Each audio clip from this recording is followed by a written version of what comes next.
Hello, I'm your host, Elder David Glover, CEO and founder of Majestic Productions. It's a beautiful day here in Omaha, Nebraska, mid-70s, sun is out, and the weather is sublime. And I'd like to let you know this program is brought to you by BCN Network, located at 2724 North 24th Street. Now, there's been a new addition for me, and this is my P.O. Box. You can send any information to me to Majestic Productions, P.O. Box 111402, Omaha, Nebraska 68111. That's if you want to connect with me. If you'd like to get in touch with me regarding the DVDs and CDs that I have, contact me with that information.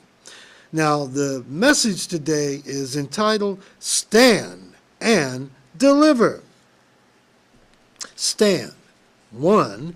To take or be at rest in an upright or firm position. 2. To assume a specified position. 3. To remain stationary or unchanged. 4. To be steadfast. 5. To act in resistance. 6. To maintain a relative position.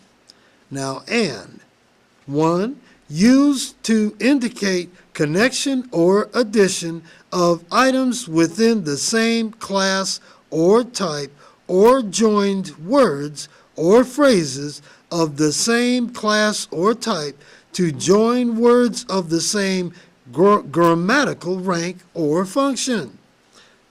Deliver. To set, free, save. 2. Convey, transfer. 2. To assist in giving birth or at birth. 4. Utter, communicate. 2 or 5. To send to an intensified target or destination. To stand and deliver means you never flinch when you're doing what's necessary for you to get the desired results. You must move, think, and respond in unwavering confidence because you must complete the task you've set out to complete. You must, viewing audience, have a made-up mind. No distractions, no divisions, just focused on what you got to do.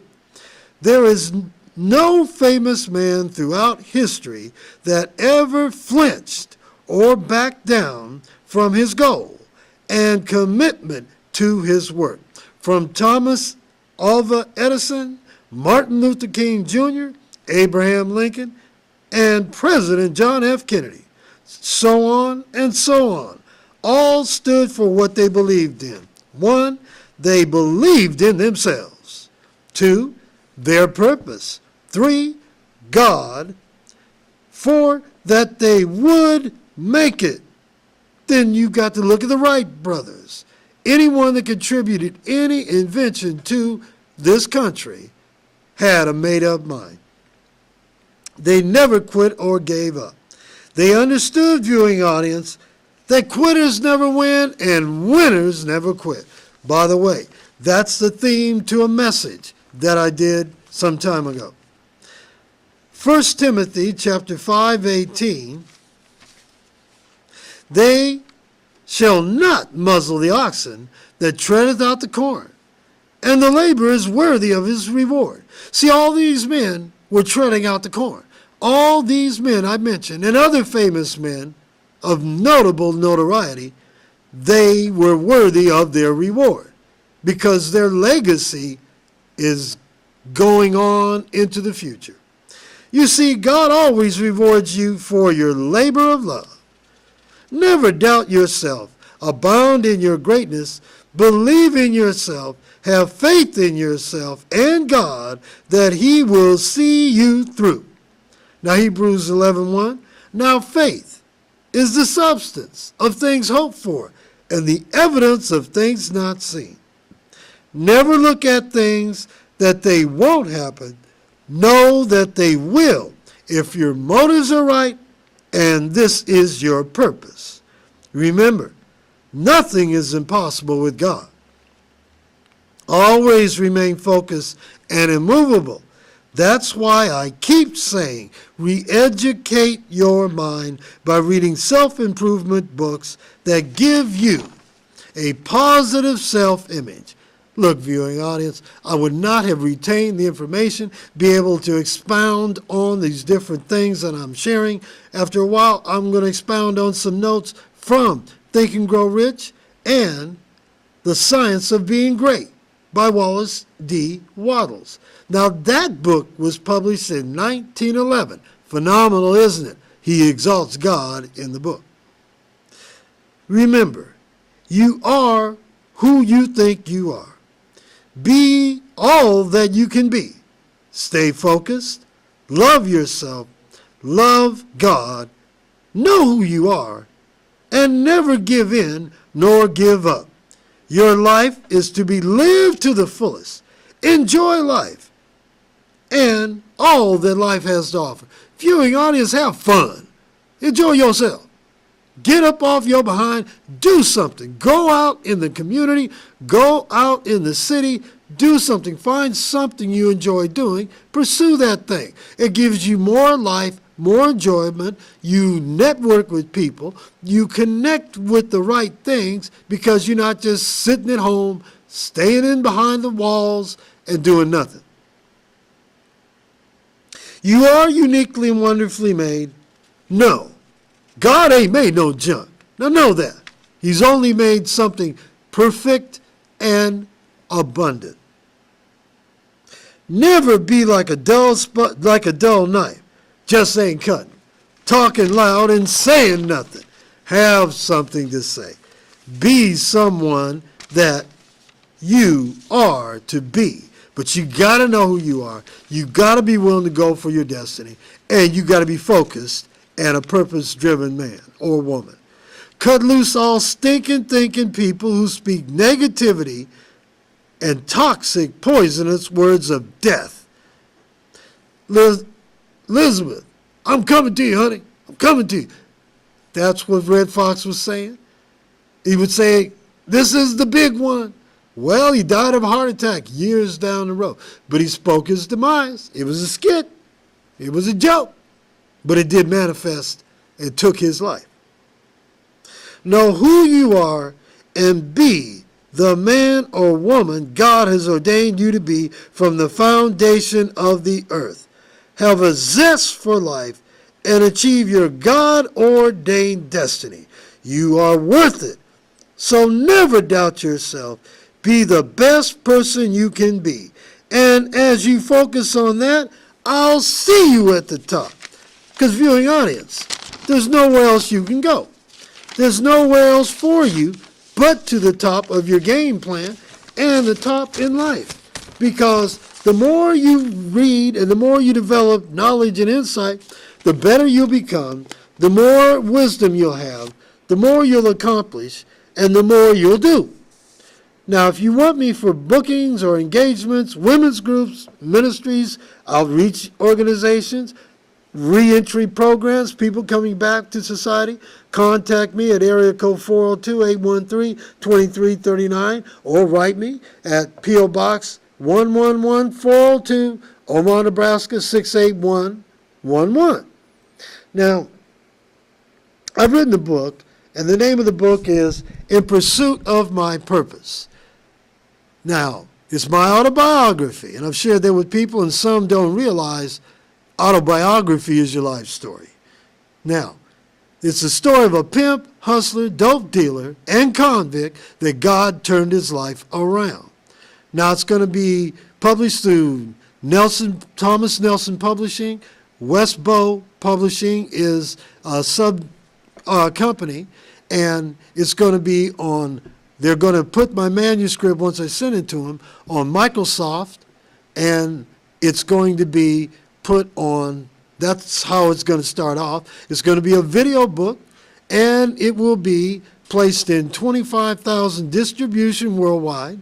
It'll be through Amazon.com, Barnes & Noble, and it's going to be a book that will impact people's lives. To give you a heads up, I was around 19 years old. I was dating this young lady in Seattle, Washington, And she was in high school. Her father was the coach of the Franklin High School Quakers football team. Now, it so happened that this young lady had money all the time, and she was in high school, and I kind of wondered about that. Well, I found out later on she was turning tricks with the biggest lawyer in the state of Seattle, Washington. Then we dated for a while, and then I ended up connecting with a young lady named Priscilla. Her father was an airline pilot for American Airlines, fly the friendly skies.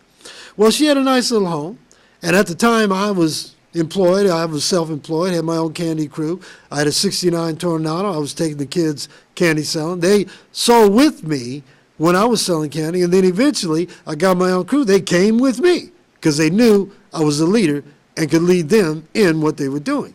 So subsequently, I met this lady named Priscilla. She was a young lady, very attractive, and she had a house. Come to find out, the owner of the house was a landlord, and he was Asian man. He was a trick. He was her trick. And so therefore, she was a prostitute. So we ended up splitting from one another due to me losing my car. I didn't have transportation. But after that, I said, I'm not laying up with a broad till I get paid. That meant self-imposed celibacy, no sex unless money was involved. I merged to bunk dope, narcotics that I manufactured, all these different things, went years in the streets from 19 to 37 years old. Now, all this is in the book. It's an awesome book, and as I was writing it, the power of God was on me, the anointing was on me. I felt warm, and it was cold outside. So it wasn't the heat. It was the heat of the Holy Spirit. So this book will come out possibly within the year, and it'll be at Barnes & Noble and Amazon.com. So you can contact me to find out just when the publication will be. And if anyone wants to send any, it's going to be a $6,000 entity, $6,700. If God impresses you to help me defray the cost, contact me. My phone number is area code 402-813-2339. Anyone that helps me in this venture, I'll put their name in the book. Let the people know that without their help, this book would not have been published. And I'll also give royalties out of the book and give those people an autographed copy. So now, this is my life story, and I thank God I've been with him since April 17th of 89. Now that's almost 25 years of walking in faith with the Lord. Now, I'm going to move on and get into some more information here that's very worthwhile. Now, this is from a book by Science of Being Great, Wallace D. Wattles, published in, now get this, 1911. That's how phenomenal this book is. This is a little excerpt. This is the book that I'm reading now. Do not let other people decide what you are to be. Be what you feel that you want to be. And in this book, he talks about God is the center, and we are finished products. We are perfect, but we have to be equipped for what we are to do. And a lot of people are in different veins and in different ways, and they're not quite right, but they are complete in their being. It's just they have to be fine-tuned to be all they are to be and to re-educate themselves. See, that's why I've read these books for years, and that's why I can share this information with the viewing audience to help you help yourself to reach your potential. I'm giving you information that I've read, not that I've heard about. It's a part of my life now. Now, here's some information. This was also in the book, Napoleon Hill. Relationships of achievement to highly developed sex natures. Now, this isn't talking about having sex, sexual natures. Everybody has one. Fortunate, indeed, is the person who has discovered how to give sex emotion an outlet through some form of creative effort. Now, listen, viewing audience, this is good. Scientific research has disclosed these significant facts. The men of greatest achievement are men with highly developed sex natures, men who have learned the art of sex transmutation. The men who have accumulated fortunes and achieved outstanding recognition in literature, art, industry, architecture, and professional were motivated by the influence of a woman. The research from which these discoveries were made went back through the pages of biography and history of more than 2,000 years. Wherever there was evidence available in connection with the lives of men and women of great achievement, it indicated most convincingly that they possessed highly developed sex natures. The emotion of sex is an irresistible force against which there can no such opposition, an immovable body. When driven by this emotion, men become gifted with a superpower for action. They're willing to do so much more. A superpower for action. Understand this truth, and you will catch the significance of the statement that sex transmutation contains the secret of creative ability. Now, I used to wonder, God is a God of creativity. He's created us. We are to be creative. And I never could understand it. But now I can. I see it in my own life. I'm doing more. I'm functioning more. I'll do different things that I never thought I would do, but I can because my mind is taking on another dimension of creative ability. Because I'm not having sex every minute of the day, 24 hours a day. I'm not even thinking about that. My focus is my business and attributes and taking care of responsibilities, getting radio and television together, doing things that's going to enhance me, my destiny and purpose for my life. And in time, I will connect with a woman for divine relationship. But it's going to lead to marriage. She's going to have her things together. I'm definitely going to work on mine, so I'll have things together.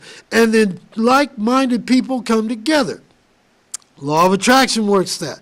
But see, I'm going to be prepared for it, financially, spiritually, mentally, because I'm a man that's a businessman. I'm focused. I'm in my purpose. I know who I am. I'm in my destiny. That's what a marriage is based upon. God-ordained principles and understanding who you are and where you're going, knowing your purpose. Most people connected, they don't know who they are. They both wondering. It's like James Brown say, dull knife, just ain't cutting, talking loud, saying nothing. They don't know where they are. They don't know who they are. And they trying to make things happen. You can't. You have to be on a solid rock. You have to have God as a foundation, and you got to know where you're going. Destroy the sex glands, whether in man or beast, and you have removed a major source of action.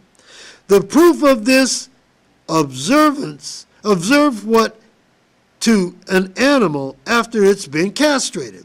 A bull becomes docile as a cow after it has been altered sexually. Sex alteration takes out the male, whether man or beast, the fight that was in him. Sex alteration of a female has the same effect. I know that's true because I saw on Law and Order one episode, this woman, her mother, had her sexually altered, the clitoris that was cut on. Now, what happens is the woman, when she was married to her husband, he wanted to be intimate with her. She wasn't even there for it. She didn't feel like it. She was emotionally away because she lost her sexual desire and drive. So she became inhibited. She became cold. She became elusive because that was done to her. And that was a big trial. It had never been talked about. But women in other cultures and other countries, those things are prevalent. Africa and other countries. Well, if they think it's controlling birth, no, it's destroying life and destroying a woman. Now, here's another bit of information. Genius in development through the sixth sense. Now, this is another part of Napoleon Hill's information, Think and Grow Rich. The reality of a sixth sense has been fairly well established. This sixth sense is creative imagination. Coming right back to what I said. The faculty of creative imagination is one which the majority of people never use during an entire lifetime. And if used at all, It's usually by mere accident. A revealing small number of people used with deliberation and purpose and a forethought the facility of creative imagination. Those who use this faculty voluntarily and with understanding of its function are genius. You're not born a genius. You create a genius. You do it. You develop it. I have genius potential because of how my mind is developed. The facility of creative imagination is a direct link between the infinite mind of man and infinite intelligence, also called revelation, referred to us in the religion. The religions are God divine power being downloaded to man by the Holy Spirit, innate ability to bring revelation and insight to mankind. Now, all discoveries in the field of invention take place through the facility of creative imagination. Now just think, your mind is so in tune and creative if you allow it to develop, but I'm telling you, viewing audience, you got to read books that develop that creative ability. It isn't that you just get creative. You develop your mind to think creatively, to function creatively. It all starts in the mind. That's why I'm able to do things unusually. Do things for, like, I had a table at home, and I needed to cover these little scratches. It took me from 1 o'clock to 3 o'clock one morning on a Wednesday to Thursday morning. But I did it, got it done. That creative energy, that creative sexual energy flowed through me to be able to complete that and take pride in what I was doing. Happiness is found in doing, not merely in possessing. Ideas are untangible forces, but they have more power than the physical brains that give birth to them. They have the power to live on after the brain that creates them has returned to the dust. Ideas create wealth. If utilized, ideas are the beginning points of all fortunes, the products of imagination. Now, I bargained with life for a penny, and life would pay no more. However, I begged at evening when I counted my scanty store. For life is a just employer. It gives you what you ask. But once you have set the wages, why, you must bear the task. I've worked for a menial hire only to learn dismay. Then any wage I would ask of life, life would have willingly paid. Now, all that information is from Napoleon Hill's book, outside of the other information I share with you. See, I read books to renew my mind and re-educate myself to where I can be all I'm ordained to be. And I didn't realize it, but I'm getting a genius mentality because I can think, function, and do things that I normally didn't do years ago. But my mind is developing at a higher rate to where I can think, I can function, I can do things. I'm in tune with the Spirit of God, and I'm in tune with myself as a man. I love me, but I'm not in love with me to where I got to kiss my hand and think I'm the best thing and a gift to women. No, I'm a gift to humanity. I'm a gift to human beings. I don't put myself over anybody. I just have learned who I am, where I'm going. I know who I am. I know what my destiny is, my purpose. This is my purpose, what I'm doing now. Broadcasting, radio, television, motivational messages throughout the country, all that is coming to pass. And I thank God that He has made me this way, and I thank God for who He blesses me with as a mate, because they will be on the same page. They may not look at things exactly as I do, but they'll understand. They'll be able to flow. They'll be gifted of God. They'll pray in the Spirit. They'll be a woman of integrity, a virtuous woman, but they'll have a business mind, because you have to be connected with a businessman. There's no way. If you're not business-minded, you can't deal with what a businessman is going to deal with. Hours on end, there's going to be book signings I'm going to have to do. I'm going to have to travel around the world signing books, discussing it. I might even be on the book channel, once this book is published. And as time goes on, it's going to be a phenomenal book. Then later on, I'm going to write motivational books, because you don't write a sequel to your autobiography. So I know my life is going to take on a whole new slant, and I praise God for the opportunity of it, and I thank him because he's the one that ordained me for the foundation of the earth to flow this way. I'm glad that I'm walking in his righteousness, and I am steadfast, and I love me, the man that I am. I'm thankful of who I am. I'm grateful for what he's done in me, because he's given me the mantles, the empowerments, mantle for business, for motivational speaking, for singing, for business, writing, all kind of different things he's gifted me with, so that way I can be all that he's ordained for me to be. But see, I made a decision in 2004 when God gave me insight of business. He was my businessman partner. See, I look at putting him in the forefront. That way I can flow and go in the dimension that I need to. But see, I understand who I am. I know what I am ordained to be.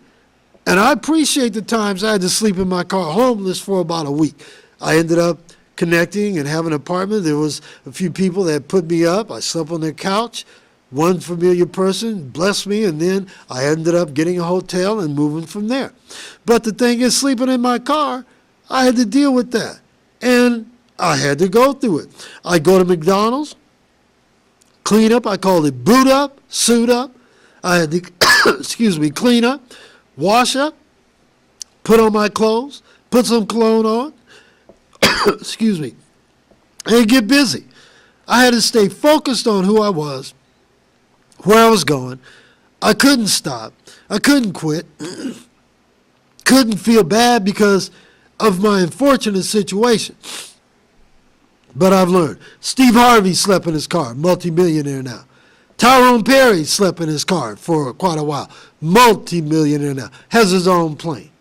See, if you pay the price for what God's called you to do, you will become wealthy, but you got to know how to handle it. You got to know how to maintain it. Now, my time is coming to an end. I'm Elder David Glover, CEO and founder of Majestic Productions.